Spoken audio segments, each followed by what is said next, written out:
ASMR video. And for this video, I will tell you the story of the 3 little pigs. If you like whispering ASMR, this is for you. So just sit back, relax, and enjoy Mommy Pig and 3 little pigs. You're growing so fast, my dears, said Mommy Pig to the 3 little pigs. Soon there will be no space for you here. It is time for you to leave the farm and build your own houses to live in. Before leaving, Mommy Pig gave each of the 3 little pigs a packed lunchbox,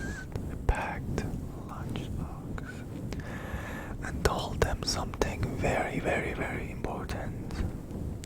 So she said, "You must remember to build your house out of bricks. Bricks are very strong and they will keep you safe no matter what." The 3 little pigs set off down the lane to the brickyard, leaving Mommy Pig all alone. After a short while, they came across the next door farmer, plowing his field. The first little pig thought to himself, "By golly, if I build my house out of this farmer's straw, then I will save myself a trip to the brickyard and build my house in half of the time." So the first little pig said to the farmer, "I would like a big bundle of your finest straw, kind sir. I will use it to build my own house." The farmer, a little surprised by this request, happily agreed. He gave the first little pig 10 bales of his finest straw, and the pig built a straw house. The house looked sublime. There was not a single straw out of place, and the little pig was so proud of himself.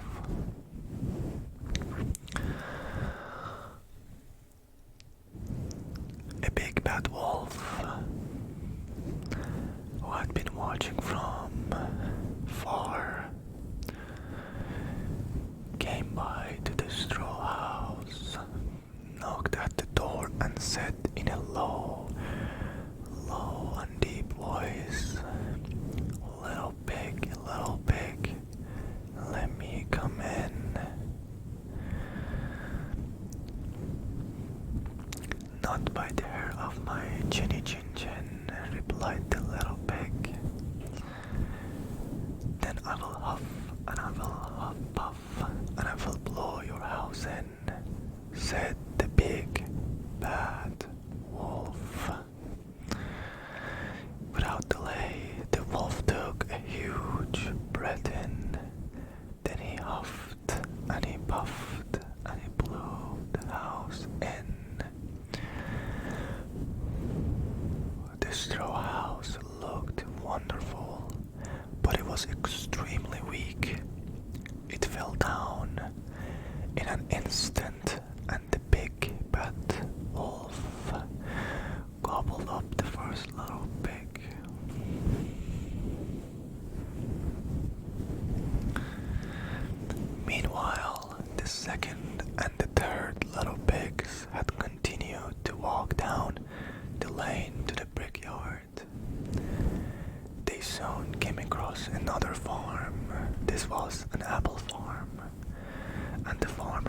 busy chopping down the branches of the apple trees. An enormous pile of sticks lay on the ground next to the farmer. The second little pig thought to herself, "By golly, I've got it.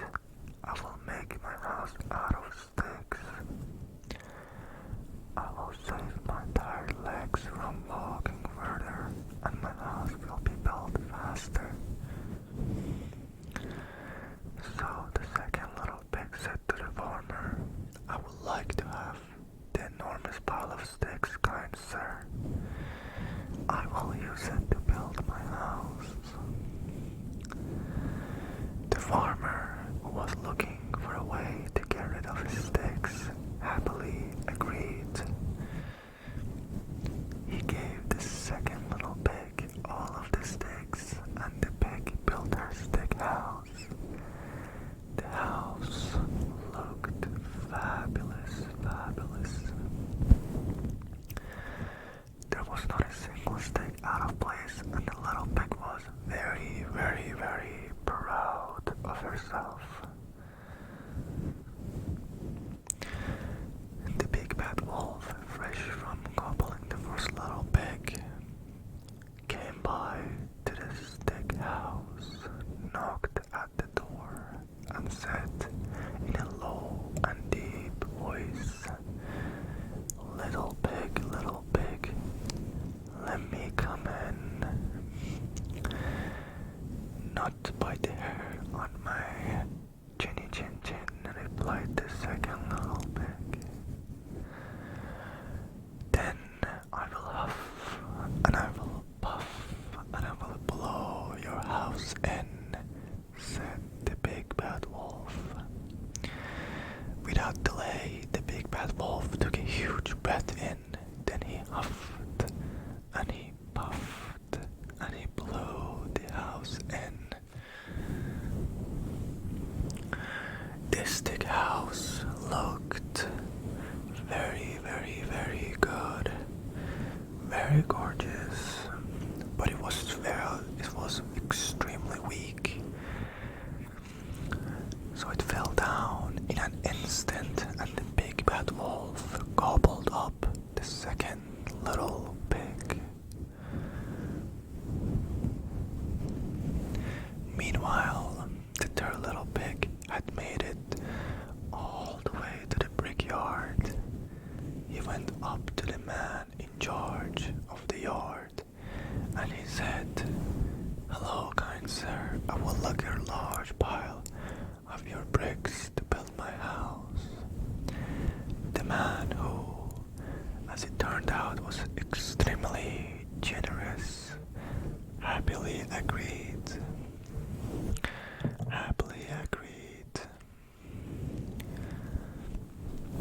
He gave the third little pig all the bricks he wanted, and the pig built his brick house.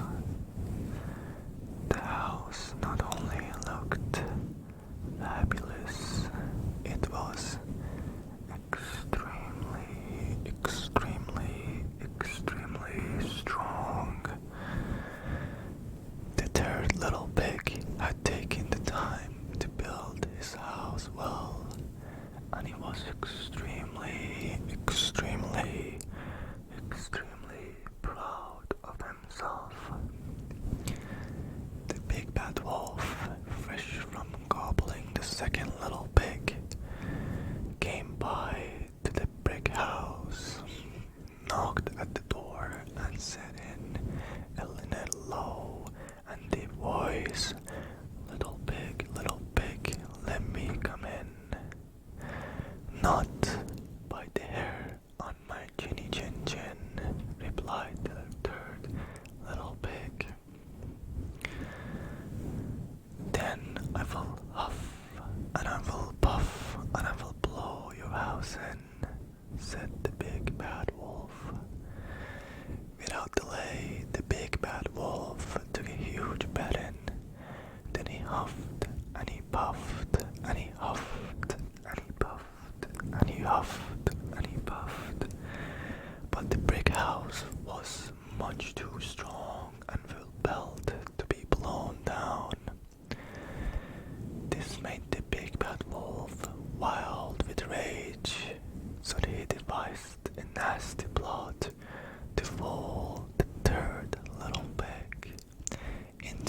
out of his brick house.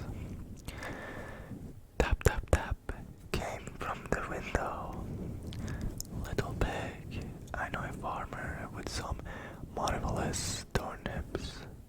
You love turnips, don't you, little pig? Shall we go there tomorrow and get some? Said the big bad wolf in his low and deep voice. Very well, said the little pig. I do love turnips. What time do you want to go? 7 o'clock sharp, said the wolf. And don't be late. The dear little pig, he may have been little, but he wasn't stupid. He was, after all, the little pig that made his house from bricks, as his mother had wisely proposed. So the little pig got up early, filled the sack full of turnips, and was back in his house long before 7 o'clock. When the wolf arrived, he said, "Little pig, are you ready to go?" "Silly wolf," said the little pig, "I have been. My turnips are already bubbling away in a huge pot for my dinner." The wolf was very, very angry and frustrated. He was so angry he felt sure he could have exploded, but he suddenly had a thought and pulled himself together. "Little pig," he said, "I know a place where there's a wonderful apple tree. You love apples, don't you, little pig?" "Oh yes, I do," said the pig. "Where is this wonderful tree you speak of?" "Just over the hill," said the wolf. "I will be back here at 6 o'clock tomorrow, and we can go together to get the apples. So you had better not deceive me this time, little pig." The little pig woke up at 5 the following morning and went over the hill to the big apple tree. He had hoped to help himself before the wolf arrived, but the wolf was too clever for that. The little pig saw the wolf approaching, which, as you can imagine, terrified him greatly, and quickly climbed the tree. "Hello, wolf," said the little pig from up in the tree. "Wait there while I find the biggest, juiciest apple for you." The wolf waited. The little pig picked a big juicy apple, then called down, "I will throw it to you, wolf.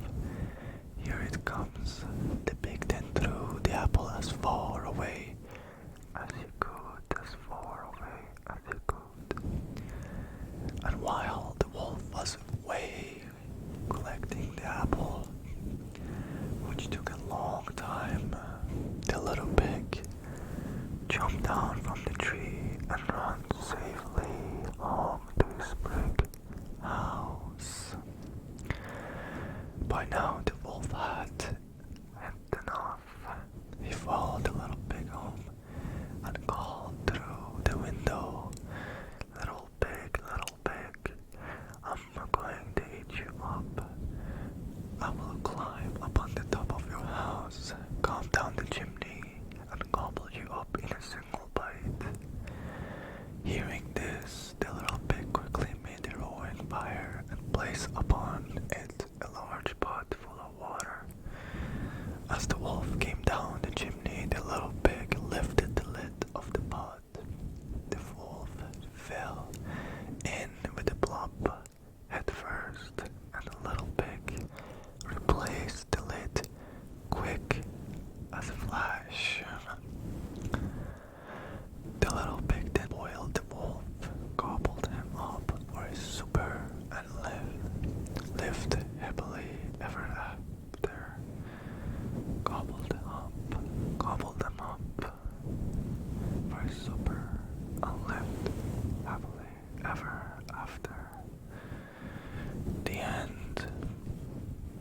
This makes me sleepy. Reading stories. Reading it is, I think it's more tiring than actually listening to it, in my opinion. Anyways,